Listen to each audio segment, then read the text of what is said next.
الحمدللہ رب العالمین والصلاة والسلام علی سید الانبیاء والمرسلین قال اللہ تعالی وتبارک فی القرآن المجید والفرقان الحمید بسم اللہ الرحمن الرحیم والضحى واللیل اذا سجى آمنت باللہ صدق اللہ مولانا العظیم وصدق رسولہ النبی الکریم الرؤوف الرحیم اللہم نور قلوبنا بالقرآن وزین اخلاقنا بالقرآن وادخلنا الجنة بالقرآن ونجنا من النار بالقرآن قال اللہ تعالی وتبارک فی شان حبیبہ مخبرا وعامرا ان اللہ وملائکتہ یصلون علی النبی یا ایھا الذین آمنوا صلوا علیہ وسلموا تسلیما الصلاۃ والسلام علیک یا رسول اللہ وعلی آلک واصحابک یا حبیب اللہ الصلاۃ والسلام علیک یا رسول اللہ وعلی آلک واصحابک یا محبوب رب العالمین۔ تمام حمد و ثنا، تعریف و توصیف اللہ جل مجدہ الکریم کی ذات بابرکات کے لیے جو خالق کائنات بھی ہے اور مالک شش جہات بھی۔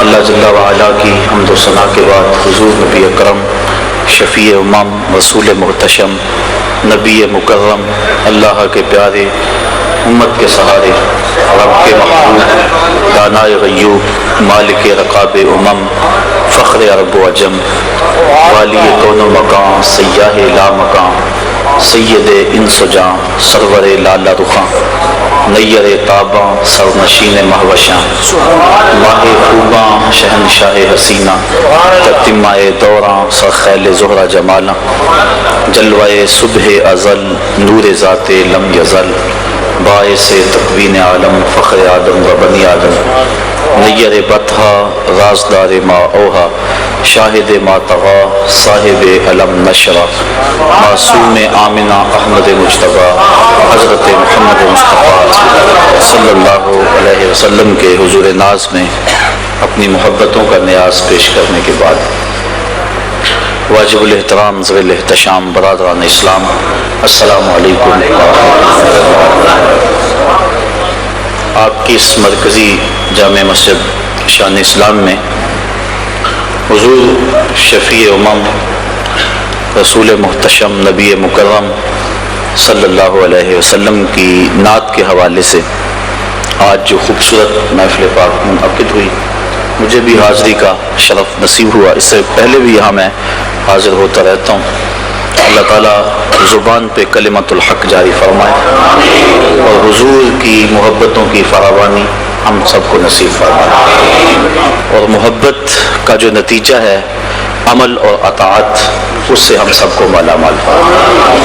جو ہمارے لفظ زبان سے نکلتے ہیں وہ عمل کا روپ دھار لیں اور ہم چلتے پھرتے حضور کی سنت سیرت کا مجسمہ نظر آئیں۔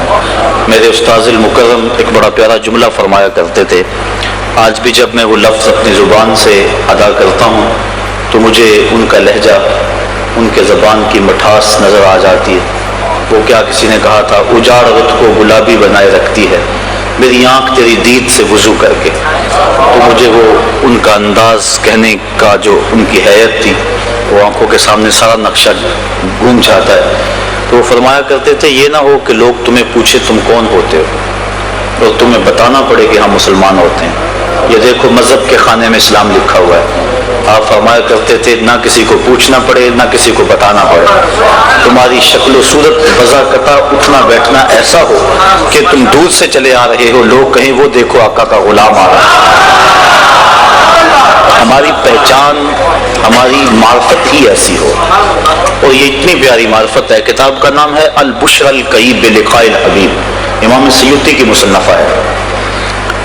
آپ نے لکھا ہے کہ ایک شخص قبر میں گیا تو قبر میں منکر نکیر سوال کرنے کے لیے پہنچے قانون قدرت کے مطابق۔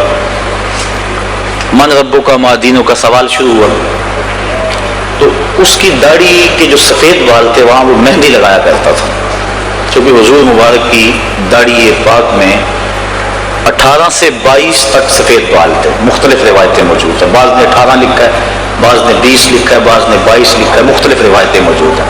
یہ صحابہ کی محبت تھی نا کہ وہ حضور کی داڑھی کے سفید بالوں کو بھی گن رکھا تھا. اور ایسا حلیہ اور ایسا نقشہ آپ کو کسی کا نہیں ملے گا جیسا حلیہ اور جیسا نقشہ حضور کا ملتا ہے. صحابہ کی یہ محبتیں ہیں، حضور کی ایک ایک ادا کو انہوں نے محفوظ کر لیا تھا. اور یہ کمال محبت تھی صحابہ کی حضور کے ساتھ، اور کیوں نہ ہوتی. حافظ شیرازی لکھتا ہے، اپنے محبوب کو کہتا ہے کہ میرے جیسا زمانے میں کوئی عاشق نہیں ہوگا، جس طرح کا میں عاشق ہوں زمانے میں ایسا کوئی عاشق نہیں ہوگا. اور پھر خود کہتا ہے اس لیے تیرے جیسا محبوب بھی تو کوئی نہیں ناصر. تو بات یہ ہے کہ اگر صحابہ کا عشق ضرب المثل ہے کہ لوگوں نے بڑے قصے پڑھے ہیں محبتوں کے، لیکن آج تک آپ نے نہیں سنا ہوگا کہ کوئی محب اپنے محبوب کا لعاب بھی ہاتھوں میں لیتا ہو.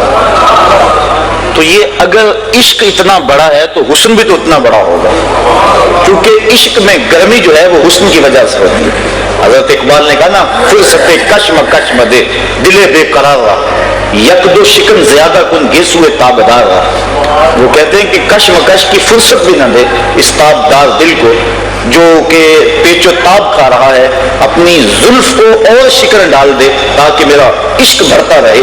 تو حسن بڑا ہو تو عشق بھی بڑا ہوتا ہے. تو صحابہ کا جو حسن حضور کے ساتھ تھا اس کی مثال دنیا پہ ملنا مشکل ہی نہیں، ناممکن ہے.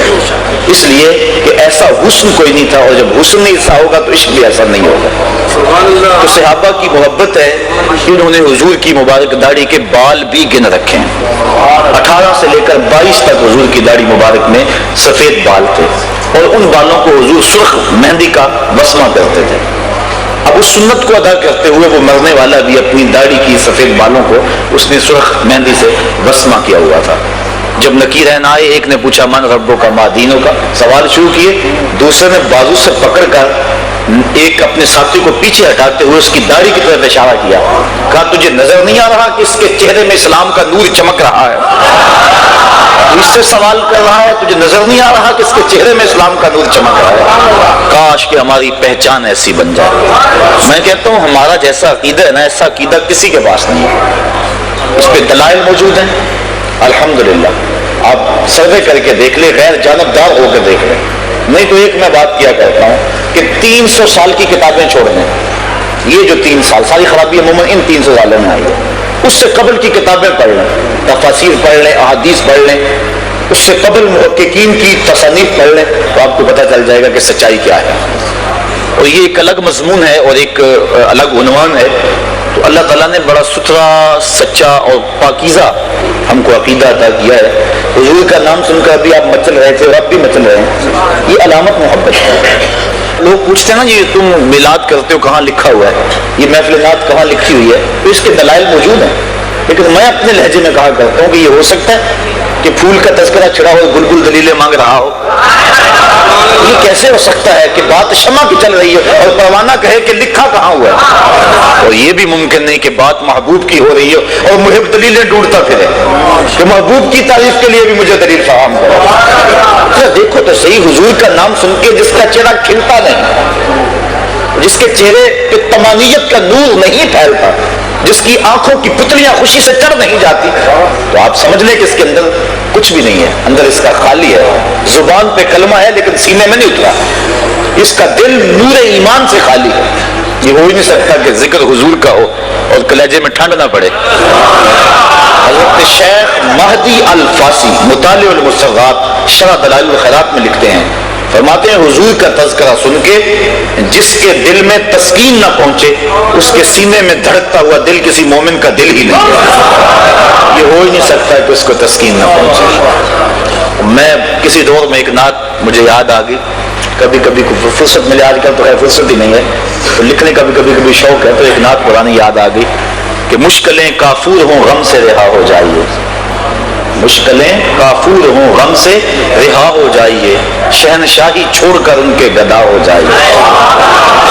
تو اگلا شعر ہے جس کے لیے میں نے یہ نعت کو چھوڑا، یاد احمد باعث تسکین جاں ہے دوستو، یاد احمد باعث تسکین جاں ہے دوستو، آفتیں جب گھیر لیں مدحت سرا ہو جائیے، آفتیں جب گھیر لیں مدحت سرا ہو جائیے، اور بن کے رہیے ان کے در کے ہی ادنا فقیر، بن کے رہیے ان کے در کے ہی ادنا فقیر، گرد کوئے جانا پر جان سے فدا ہو جائے۔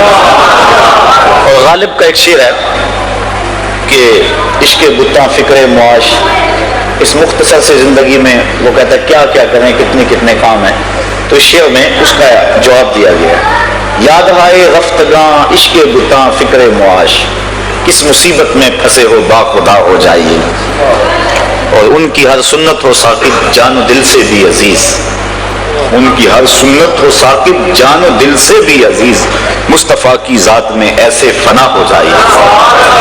تو بات یہ ہے کہ نبی کا تذکرہ یقیناً روح کو قرار دیتا ہے اور قلب کی تسکین کا سبب ہے، اور اہل ایمان حضور کے ذکر کی خوشبو سے اپنے مشام جاں کو معطر کرتے رہتے ہیں، اور یہ بہانے تلاش کرتے ہیں، کوئی بہانہ ملے تو حضور کا ذکر چھڑے، اور حضور کا جب ذکر چھڑتا ہے تو خوشبو پھیلتی ہے، ماحول کے اندر ایک نور پھیلتا ہے، جہاں محافل ہوتی ہیں لگتا ہے جیسا رحمتوں کی برسات ہو رہی ہے اور کرم کی برکھا برس رہی ہے۔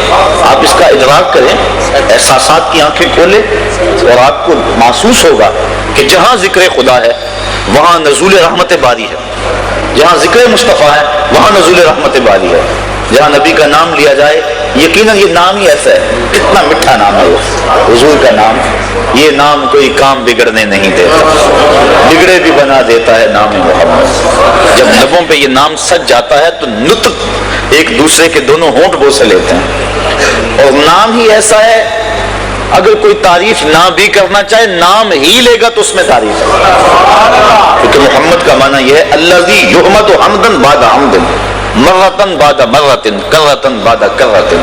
محمد وہ ہوتا ہے جس کی بار بار تعریف کی جائے، حتیٰ کہ تعریف کی اپنی تعریف ختم ہو جائے، محمد وہ ہوتا ہے جس کی تعریف ختم نہ ہو، چشمے سوکھ جائیں، کلمے ٹوٹ جائیں، کاغذ ختم ہو جائیں، محمد وہ ہوتا ہے جس کی تعریف ختم نہ ہو۔ بڑی حیرت ہوتی ہے جب لوگ کلمہ بھی پڑھتے ہیں اور پھر خامیاں بھی نکالنے بیٹھ جاتے ہیں، یہ تو کافروں نے بھی کہا، عجیب بات ہے، محمد بھی کہتے اور گالیاں بھی دیتے، ایک بات کرو، یا تو محمد کہنا چھوڑ دو یا گالیاں دینا چھوڑ دو۔ اگر کوئی کہے کہ پھول خوبصورت نہیں، یہ تو بات نہیں بنتی، پھول بھی کہہ رہے اور کہہ رہے خوبصورت بھی نہیں، حسن تو پھول کی ایک ایک درز میں رکھا گیا ہے، اس کی نزاکتوں کے اندر حسن بھر دیا گیا ہے، اور کہے پھول بھی ہے خوبصورت بھی نہیں، کہے محمد اور پھر نقص بھی نکالے، کیونکہ اہل زبان تھے نا، وہ سمجھتے تھے کہ یہ جو ہے باب تفیل سے ہے اور تفیل کثرت ماخذ چاہتا ہے، اس لیے محمد کا معنی کثرت تحمید ہے، کثرت تعریف ہے، خوبیوں کی کثرت کے مجموعے کو محمد کہتے ہیں۔ تو یہ عجیب بات ہے کہ یہ لفظ بول کے پھر تنقید کرتے ہو، کہا یہ بات جچتی نہیں ہے، اچھا چلو ٹھیک ہے نام بدل لیتے ہیں۔ انہوں نے اپنے طور پہ نام بدل لیا اور کہنا شروع کر دیا مزمم، معاذ اللہ، اس کا معنی بار بار مذمت کیا گیا، یہ اس کے الٹ اپنے طور پہ انہوں نے نام رکھا۔ خطبہ سیر میں یہ واقعہ موجود ہے، اور پھر وہ اس انداز کے ساتھ محمد نہیں کہتے تھے، مزمم کہتے تھے، اور پھر اپنے دل کی آگ نکالتے تھے۔ اس طرح ایک صحابی نے سنا، حضور کی خدمت میں بھاگا آیا، حضور کو مزمم کہہ کہہ کے گالیاں دے رہے ہیں۔ آقا کریم فرمایا تم کیوں پریشان ہو؟ یلعنون مزمما ویشتمون مزمما وانا محمد، وہ کسی مزمم کو گالیاں دیتے ہوں گے، میرے اللہ نے تو مجھ کو محمد بنایا۔ تو محمد ہوتا ہی وہ ہے جس کی تعریف ہی کی جائے، ساری رات ہو جائے، سحر ہو جائے، اللہ اکبر، یہ ذکر پہ بھی ختم نہیں ہوتا، بلکہ سحر کو بندہ خود ہی ہاتھ جوڑ کے کرے جاتا ہے، دل کے ارمانوں پورے ہوئے تھے ابھی، یہ غضب ہو گیا کہ سحر ہو گئی، ان کی زلفیں جدھر بھی بکھر دی گئیں، گیت گاتی ہوئی شب ادھر ہو گئی، ان کی آنکھوں میں ایسا نشہ تھا فراز، جس نے دیکھا وہی لڑکھڑاتا گیا، اس طرف ہی بہاروں کے رخ پھر گئے جس طرف کے نشیلی نظر ہو گئی، چاند گہنا گیا، مہر شرما گیا، حسن ہر ایک شے کا سوا ہو گیا، ان کے آنے کا یارو مزہ آ گیا، پوری دنیا ہی شیر و شکر ہو گئی، ان کی کنجی ہے جس کی زباں وہ نبی، جس کی قرآن ہے داستاں وہ نبی، ان کی نظروں کی وسعت کی کیا بات ہے، جب بنی ہم پہ ان کو خبر ہو گئی۔ تو راتیں بیت جائیں، لمحے سمٹ جائیں، علماء نے بڑی بڑی ضخیم کتابیں لکھی ہیں، اور اتنے تذکرے پھیلے ہیں حضور کے، اللہ اکبر. اور پھر حضور کا جب تذکرہ کرنے کے لیے قلم کاغذ پہ آتا ہے تو لگتا ہے کاغذ پہ سجدے کر رہا ہے، پھر حضور کی تعریف بنتی ہے نا. اور جب نطق اللہ اکبر در رسول پہ دربانی کرتا ہے اور لفظ حضور کے قدموں میں سلامی کرتے ہیں تو اسی کو نعت کہتے ہیں. حسرت حسین حسرت نے تو اپنے انداز میں نعت کو بیان کیا ہے. وہ کہتا ہے زباں ہو محو توصیف و ثنا تو نعت کہتا ہوں، زباں ہو محو توصیف و ثنا تو نعت کہتا ہوں، بنے جب دھڑکنے صلی اللہ تو نعت کہتا ہوں. جب دل کا ایک ایک تار نبی نبی بولے تو پھر نعت بنتی ہے نا. جب تن من ہر سمت وہ روشنی اور وہ اجالے پھیل جائیں تو پھر نعت بنتی ہے. تو نعت روشنی کا نام ہے، نور و نکھت کا نام ہے، اجالوں اور ضیاؤں اور خوشبوؤں کا نام ہے، اور اندھیری رات کے اندر طلوع سحر کا نام نعت ہے. اور اہل ایمان شروع سے نعت پڑھتے آئے ہیں اور اپنی محبتوں کا اظہار کرتے آئے ہیں. اللہ کے محبوب علیہ السلام نے جب فتح مکہ کیا، آپ جانتے ہیں کہ وہ منظر اسلام کا شاندار اور شوکت والا دن تھا، لیکن حضور علیہ السلام کی پیشانی یوں جھکی ہے کہ اونٹ کے کجاوے کے ساتھ حضور کی پیشانی لگی ہوئی ہے. حضور نے سب کو معاف کر دیا. جب سب حاضر ہو گئے کانپ رہے تھے، اجڑیاں پھینکنے والے، پتھر مارنے والے، گڑھے کھودنے والے، گلے میں کپڑا ڈالنے والے قطاروں میں تھے، سب کانپ رہے تھے، پتہ نہیں کیا سلوک ہوگا. تو زبان نبوت سے کیا جملے نکلے؟ اللہ اکبر، اذهبوا انتم الطلقاء لا تثریب علیکم اليوم، جاؤ چلے جاؤ، میں تمہیں کچھ نہیں کہتا، تم آزاد ہو. آج میں وہی کہوں گا جو جناب یوسف نے اپنے بھائیوں سے کہا تھا.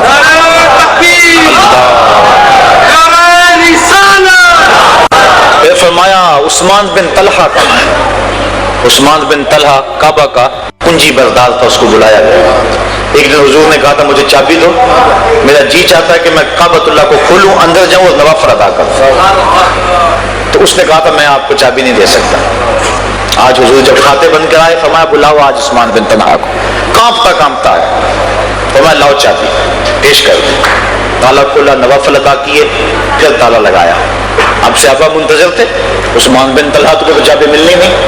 ابو بکر رضی اللہ تعالیٰ عنہ کی آرزو تھی یہ مقدر میرا جاگے گا. عمر فاروق چولی پھیلائے کھڑے تھے. عثمان غنی کہہ رہے تھے کہ کاش کہ میرا ستارہ اوج پہ پہنچ جائے. علی المرتضیٰ کو بھی ناز تھا، سارے منتظر تھے. لیکن حضور فرمایا این عثمان بن طلحہ، عثمان بن طلحہ کہاں ہے؟ وہ کانپتا ہوا ایک سمت کھڑا تھا. فرمایا یہ لو چابی، تو نے تو نہیں دی تھی، میں عطا کر رہا ہوں. اور فرمایا عثمان بن طلحہ قیامت تک تیرے سے یہ چابی کو چھین نہیں سکے گا. اور آج بھی وہ چابی عثمان بن طلحہ کی اولاد کے پاس ہے. تو پھر اس نے کہا یہ خلق، اللہ اکبر، تیری تک کے ادامانی میں مرید ہو گئے. تو وہ حضور کا غلام بن گیا اور اس کی نسلوں میں آج تک وہ چابی موجود ہے. یہ حضور کا کردار تھا. یہ کہانی تو بڑی لمبی ہے اور یہ داستان تو بڑی طویل ہے. وہ کیا کیا، کسی نے کہا تھا سفینہ چاہیے اس بحر بے قراں کے لیے، لیکن بہرحال حضور نے آزادی دے دی. لیکن چند اشخاص تھے جن کے بارے میں حضور نے سخت حکم دیا. ان میں سے کعب بن زہیر بھی تھا. یہ شاعر تھا، عجب کہا کرتا تھا. ابن خطل یہ دوگر اس طرح کے لوگ بھی تھے. کعب بن زہیر کے بارے میں حکم ہوا من لقی منکم کعب بن زہیر فلیقتلہ، جس کو کعب بن زہیر ملے تو وہ اس کو قتل کر دے. باقی فرمایا جو حرم میں آئے معاف کر دو، جو دروازہ بند کر دے اسے معاف کر دو، جو ابو سفیان کے گھر چلا جائے اسے بھی معاف کر دو، جو ہتھیار پھینک دے اسے بھی معاف کر دو، امان مانگ لے اسے امن دے دو. عورتوں کو قتل نہ کرو، بچوں کو قتل نہ کرو، ضعیفوں کو قتل نہ کرو. لیکن یہ جو اشخاص تھے جنہوں نے حضور کی توہین کی ہوئی تھی، فرمایا نہیں، یہ جہاں بھی ملے انہیں قتل کر دینا. یہ حرم کعبہ میں ملے وہاں بھی قتل کر دینا، حجر اسود کے پاس ملے وہاں بھی قتل کر دینا، کعبے کے پردوں میں لپٹ جائیں ان کو وہاں بھی قتل کر دینا. اور ابن قتل کے ساتھ ایسے ہی کیا گیا. جب حضور طواف کر رہے تھے وہ کعبۃ اللہ کے پردے کے اندر چھپ گیا. صحابہ نے بتایا حضور ابن قتل چھپا ہوا ہے، تو میں نکال لو اس کو اور یہی قتل کرو. مقام ابراہیم اور چاہے زمزم کے درمیان جو جگہ ہے وہاں ابن قتل کو قتل کیا گیا. ذرا غور کیجئے، اللہ کی مسجد سے باہر لے جاتے، اس کا گندا خون یہاں نہ بہتا، لیکن کہا یہی قتل کرو، دنیا والے دیکھ بھی لے اور قیامت تک ضابطہ بھی بن جائے کہ رسول کے دشمن کو اور رسول کے گستاخ کو چند سانسیں جینے کی مہلت بھی نہ دی جائے. جہاں ملے اس کو وہاں قتل کر دو. اب ابن قتل ہو گیا، دہائی مچ گئی، باقی بھاگ گئے. یہ جو کعب بن زہیر تھا یہ طائف کی سمجھ چلا گیا. اس کا بھائی غلام تھا، اس نے کسی ذریعے سے پیغام بھیجا کہ آرڈر تو بڑے سخت ہیں لیکن تو کسی طرح حضور کی چوکھٹ پہ خود چل کے آ جا. تو تو معافی تو مانگ کے دیکھ، وہ تو رحمت للعالمین ہے۔ اور اگر تو چاہے کہ میں یوں چھپتا پھروں گا، کب تک چھپے گا؟ گلی گلی تو حضور کے غلام ہیں، گلی گلی میری یاد بچھی ہے، پیارے رستہ دیکھ کے چل، گلی گلی میری یاد بچھی ہے، پیارے رستہ دیکھ کے چل، مجھ سے اتنی وحشت ہے تو میری حدوں سے دور نکل۔ کدھر جائے گا؟ وہ تو حد ہی کراں تا بکراں ہے، کہاں پہنچے گا؟ رات کا اندھیرا تھا، سین حرم میں حضور بیٹھے تھے، یہ کعب بن زہر چھپتا چھپاتا ایک کونے میں آ کے بیٹھ گیا، عرض کی حضور نقاب اڑا ہوا؟ کہ حضور اگر ہم کعب بن زہر کو ڈھونڈ لائیں اور وہ معافی مانگ لے تو آپ معاف کر دیں گے؟ آقا مسکرا دیا، فرمایا کعب تو آ جو گیا ہے، جا میں نے معاف کر دیا۔ اللہ اکبر۔ کعب جو کل کعب تھا اب حضرت کعب بن گیا، ہاتھ جوڑے کھڑا ہے، کہا بندہ نواز جس زبان سے ہجب کہا کرتا تھا، اجازت ہو تو اس سے نعت نہ کہو؟ کہا نہیں نہیں کعب ذرا ممبر بچھا لینے دو۔ ممبر بچھ گیا، مجمع لگ گیا، حضور بیٹھ گئے، اب کعب ممبر پہ چڑھے۔ سنیے حضرت کعب نے کیا کہا اتیت عند رسول اللہ معتذرا والعذر عند رسول اللہ مقبول۔ لوگوں میں اللہ کے رسول کی خدمت میں ایک معافی نامہ لے کر آیا تھا، اور مجھے یہاں آ کر پتا چلا نبی تو ہے ہی بڑا بندہ نواز۔ اگلا شعر سنیے، ان رسول لنور یستضاء بہ مہند من سیوف الہند مسلول۔ بغیر کسی شک کے اللہ کا نبی نور ہے، یستضاء بہ مہند جس سے زمانہ چمک رہا ہے، اور ہندوستان کی تنی ہوئی تلوار، تنے ہوئے لوہے کی تلوار ہے نبی۔ آقا کریم نے دوسرے مصرے میں اصلاح دی، فرمایا مجھے ہندوستان کی تلوار نہ کہو، مجھے اللہ کی تلوار کہو۔ ہندوستان کا لوہا گو بڑا معروف تھا، لیکن آقا کریم فرمایا من سیوف الہند نہ کہو، من سیوف اللہ کہو۔ تو یہاں سے دو چیزیں ہمارے لیے ثابت ہوئی، ایک تو نعت پر تنقید اگر وہ مقام رسالت کے مطابق نہ ہو تو یہ حق ہے اس شخص کا جو نعت کے مزاج کو سمجھتا ہے۔ یہ راستہ ہمارے لیے کھل گیا، حضور نے خود اصلاح دی نعت کے اندر، من سیوف الہند نہ کہو، من سیوف اللہ کہو۔ حالانکہ من سیوف الہند کہنے میں توہین نہیں تھی، لیکن من سیوف اللہ کہنے میں مرتبے کی علویت کو مزید اجاگر کیا جا رہا تھا، اس لیے کہا ہند کے لوہے کی تلوار نہ کہو بلکہ مجھے اللہ کی تلوار کہو۔ اعلی حضرت امام اہل محبت امام الشاہ احمد رضا خان فاضل بریلوی رحمۃ اللہ تعالی علیہ جن دنوں کے اندر حج پہ گئے تو وہاں گنبد خضرا کے پاس شریف مکہ کے دور میں کھجوروں کے 2 درخت تھے۔ ایک شاعر نے اس منظر کو دیکھا اور اپنے انداز میں اس کو نظم کیا، اعلی حضرت کے پاس وہ شعر لائے گئے۔ داد تو بڑی اس نے پائی، لیکن اصل داد ہوتی ہے جو فہم والوں کی داد ہوتی ہے، نافہموں کی بابا نے عموماً بیڑا غرق کر کے رکھ دیا ہے۔ نافہموں کی بابا، یہ بات میرا جملہ جو ہے وہ قابل غور ہے۔ تو اعلی حضرت نے جب شعر سنا، لفظ اس کے یہ تھے، حاضر ہیں درخت یوں گنبد شہ والا کے سامنے، حاضر ہیں درخت گنبد شہ والا کے سامنے، مجنو کھڑے ہوئے ہیں خیمہ لیلا کے سامنے۔ لوگوں نے بڑی داد دی، واہ واہ بھی کہا کہ حد کر دی، کیسا تخیل ہے، ندرت کیسی ہے تخیل میں، قافیہ بندی کیسی ہے، ردیف کیا ہے، کیسا انداز ہے۔ اعلی حضرت فرمایا اس شاعر کو بلاؤ، اس کو یہ جرأت کیسے ہوئی کہ میرے رسول کے روزے کو اس نے لیلا کا خیمہ قرار دیا، کیا اوقات ہے لیلا کی، کیا حیثیت ہے لیلا کی۔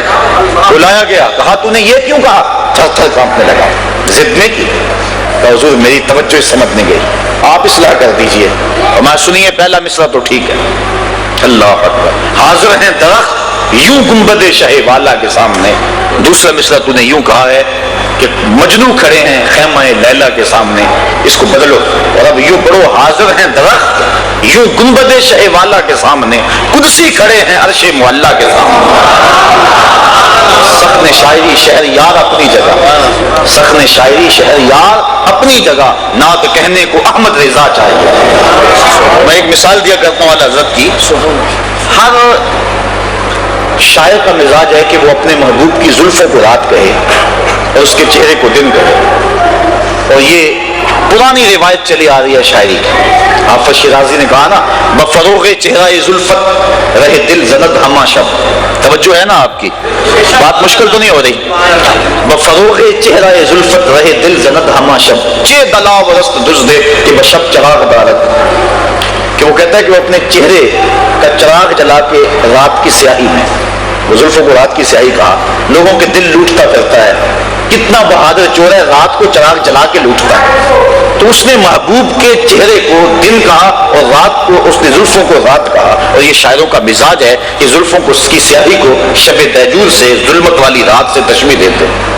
اعلیٰ حضرت کا جی بھی چاہا کہ میں بھی اپنے محبوب کی زلفوں کو رات کہہ لوں، لیکن پھر ہمت نہیں بڑھ رہی۔ کہ اعلیٰ حضرت کے ذوق نے مدد کی، یاوے کی، کہا اچھا میں حضور کے مبارک بالوں کو رات نہیں کہتا، چلو لیلۃ القدر کہہ لیتا۔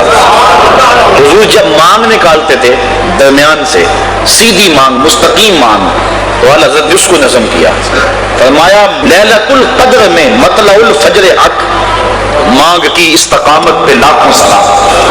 کہا حضور کی سر انور میں مانگ یوں ہے جس طرح لیلۃ القدر میں پو پھٹ رہی ہے، تو جو منظر وہ ہوتا ہے وہ حضور علیہ الصلوۃ والسلام کی جو ہے وہ زلفوں کا اور حضور کی مانگ کا منظر ہے۔ تو یہ نعت کا، چونکہ موجودہ دور میں ہمارے ثنا خان بھی محترم تشریف فرمائے ہیں اور اس پہ بڑی محنت کی ضرورت ہے، چونکہ ایک تو ایسے ایسے شاعر آ گئے ہیں میدان میں کہ جن کو اسلوب کا علم نہیں ہے۔ میں پچھلے دن ایک شعر سن رہا تھا، میں نے پہلے بھی اس پہ بات کی ہے، وہ پتہ نہیں کس قسم کا وہ شعر ہے، اس کا آخری مفہوم ہے کہ رب آکھے سونا میں بخشاں گا امت بس تو نکی جی ہاں کر دے۔ ایک تو دیکھو کیسا بازاری لفظ ہے، اور نعت میں اس کو جو ہے وہ کس طرح مندرج کیا گیا ہے، اور پھر اس نعت کا جو تاثر ہے وہ یہ ہے کہ رب بخشنا چاہتا ہے، محبوب ہاں نہیں کر رہے، رب کہتے ہیں میں بخشوں گا تو ہاں کر، جبکہ معاملہ تو یہ ہے کہ محبوب عرض کر رہے ہیں رب حبلی امتی امتی۔ تو یہ باب معاملہ کدھر اور معاملہ کس طرح الٹ کے رکھ دیا گیا، لیکن پڑھنے والے بھی پڑھ رہے ہیں اور سننے والے بھی سبحان اللہ پکار رہے ہیں، نہ پڑھنے والوں کو سمجھ آ رہی ہے نہ سننے والوں کو سمجھ آ رہی ہے، اور اگر کوئی سمجھنے والا پاس بیٹھا ہے وہ بولتا نہیں، میں بولوں گا تو خشک ملا کہلاؤں گا۔ یہ ڈر اور یہ خوف اس کو حق بیان کرنے سے روکے ہوئے ہے۔ اپنے بھی خفا مجھ سے ہیں بیگانے بھی ناخوش، کہ میں زہر حلال کو کبھی کہہ نہ سکا کند، بات وہی کہتا ہوں سمجھتا ہوں جسے حق، میں ابلا مسجد ہوں میں تہذیب کا فرزند۔ انسان کو حق کہہ دینا چاہیے، اور نعت کے معاملے میں یہ بڑا نازک میدان ہے۔ عرفی ایک شاعر ہوا ہے، وہ کہتا ہے عرفی مشتاب کی رہے ناتست نہ صحرا، عرفی مت دوڑ، یہ نعت کا میدان ہے، کوئی صحرا نہیں ہے کہ منہ اٹھا کے جدھر مرضی چل دے جو مرضی کہتا تھے، یہاں قدم قدم پہ احتیاط ہے۔ ادب گاہیز زیر آسماں از عرش نازک تر، نفس گم کردہ می آید جنید و با یزیدی جا، نفس گم کردہ می آید جنید و با یزیدی جا۔ یہ شعر عزت بخاری کا ہے، لیکن علامہ اقبال اس کو اپنے کلام میں درج کیا ہے، اتنا پیارا شعر لگا۔ وہ کہتے ہیں کہ یہ تو وہ بارگاہ ہے کہ با یزید بستامی رحمۃ اللہ تعالیٰ علیہ اور جنید بغدادی رحمۃ اللہ تعالیٰ علیہ جب اس چوکھٹ پہ آتے ہیں تو سانسوں کو روک کے آتے ہیں، یہاں تو سانسوں کا شور بھی بے ادبی ہے، لے سانس بھی آہستہ کے دربار نبی ہے، یہ حضور کی چوکھٹ ہے، یہاں سانسوں کی جو چال ہے اس میں بھی فرق نہ آنے پائے اور وہ بھی بے ترتیب نہ ہونے پائے، اور یہاں تو سانسوں کا شور بھی بے ادبی تصور ہوتا ہے۔ تو نعت خان جب نعت پڑھ رہا ہو اس کے تصور میں ہو کہ میں حضور کی مواجہ کے سامنے کھڑا ہوں، اور پھر اس تصور میں ڈوب کے اپنے الفاظ کے زیر و بم اور اپنے کلام کا انتخاب کرے، اور پھر اس کی جب دھڑکنیں صلی اللہ بن جائیں تو اس کی زبان سے نکلا ایک ایک جملہ دلوں میں ترازو ہوتا چلا جائے گا، اور وہ نعت صاحب نعت کے قریب کر دے گی، اور جب نعت سے اٹھنے والے گھروں کو لوٹ رہے ہوں گے وہ سینے میں عشق رسول کی دولت لے چکے ہوں گے۔ کاش کہ ہم جو ہے وہ اپنے نعت کے انداز کو اس انداز سے مرتب کریں کہ حضور علیہ الصلوۃ والسلام کی محبت کے پھیلانے کا نعت ذریعہ بنے، نہ کہ اس کو گانے کی دھن پہ۔ دیکھیے نا یہ تھک دان ہے، اس کے اندر اگر کوئی بندہ کسی کو دودھ ڈال کے دے دے مہمان کو پیے گا؟ بھائی میں نے دھویا 100 مرتبہ دھویا اور پھر دیا نہیں، اس کی وجہ کس لیے ہو چکی ہے؟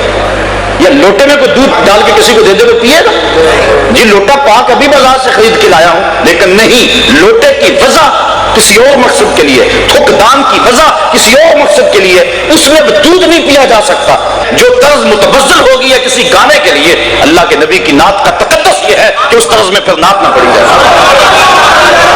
یہ بات ذہن میں رکھیں۔ اور دوسری بات یہ ہوتی ہے کہ جب اس متبذل طرز میں جب نعت پڑی جا رہی ہوتی ہے تو کچھ لوگوں کے اندر گانا چل رہا ہوتا ہے، باہر نعت چل رہی ہوتی ہے، تو یہ نعت کی حرمت کے خلاف ہے، نعت کی عزت اور نعت کے وقار کے خلاف ہے کہ نعت پڑھتے ہوئے جو ہے وہ انسان کی جو ہے سوچ اور فکر کہیں اور گئی ہو، نعت پڑھتے ہوئے نظر گنبد خضرا کی طرف ہونا ہے۔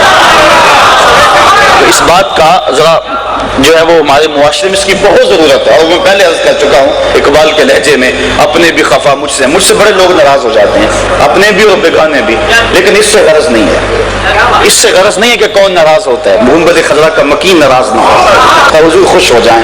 وہ کیا کہا تھا کہ میں کھو جاؤں حشر کی بھیڑ میں تو آپ فرمائیں، میں کھو جاؤں حشر کی بھیڑ میں تو آپ فرمائیں، ہمارے در کا ثاقب تھا گدا ہم نے نہیں دیکھا، ہمارے در کا ثاقب تھا گدا ہم نے نہیں دیکھا۔ تو کاش کہ وہ حضور علیہ السلام پہچان لیں اور حضور کی شفاعت بندے کو نصیب ہو جائے۔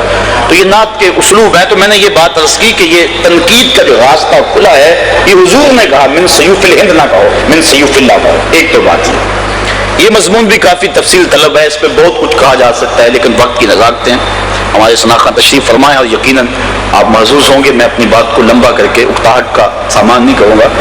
دوسری بات یہ ہے کہ پہلے شعر میں حضور نے تنقید نہیں کی، تنقید حضور نے دوسرے شعر میں کی، اصلاح دوسرے شعر میں دی، جہاں من سیوف الہند کہا تھا، اور پہلا شعر کیا تھا؟ ان الرسول لنور یستضاء بہ مہند، نبی ایسا نور ہے، ایسی روشنی ہے، ایسا اجالا ہے جس کے دم سے سارا زمانہ چمک رہا ہے۔ یہ کون کہہ رہا ہے؟ کعب بن زہیر۔ کب کہہ رہا ہے؟ اب ایمان لایا ہے اور اب یہ کہہ رہا ہے۔ نہ اس نے بخاری پڑھی، نہ مسلم پڑھی، نہ ترمذی، نہ نسائی، نہ ابن ماجہ، نہ اس نے حفظ قرآن کیا، نہ گشت کے لوٹے بھرے، نہ اس نے مسجد کی چٹائیوں پہ جو ہے وہ قصہ، نہ درس نظامی پڑھا، نہ وفاق المدارس کا کورس کیا، ابھی ایمان لا رہا ہے، ابھی کہہ رہا ہے ان الرسول لنور۔ مولوی کی تو عمر بیت گئی، اب تک نور نظر نہ آیا، اور لیکن یہ اب ایمان لا رہا ہے اور ابھی کہہ رہا ہے ان الرسول لنور۔ یہ انا جو ہے نا یہ تحقیق کے لیے ہے، اور ان الرسول لنور، اور پھر لام نور کے اوپر یہ بھی تاکید کے لیے ہے، اور پھر یہ جملہ اسمیہ ہے، جملہ اسمیہ بھی محل تاکید میں ہوتا ہے۔ تین تاکیدیں لگا کر اس نے کہا بلا شبہ بغیر کسی شک کے یقیناً اللہ کا رسول نور ہے۔ اور حضور سن رہے ہیں، دوسرے مصرے پہ اصلاح دی، پہلے مصرے پہ اصلاح نہ دی، اس لیے کہ پہلا مصرع اصلاح کا محتاج ہی نہیں تھا۔ اللہ اکبر۔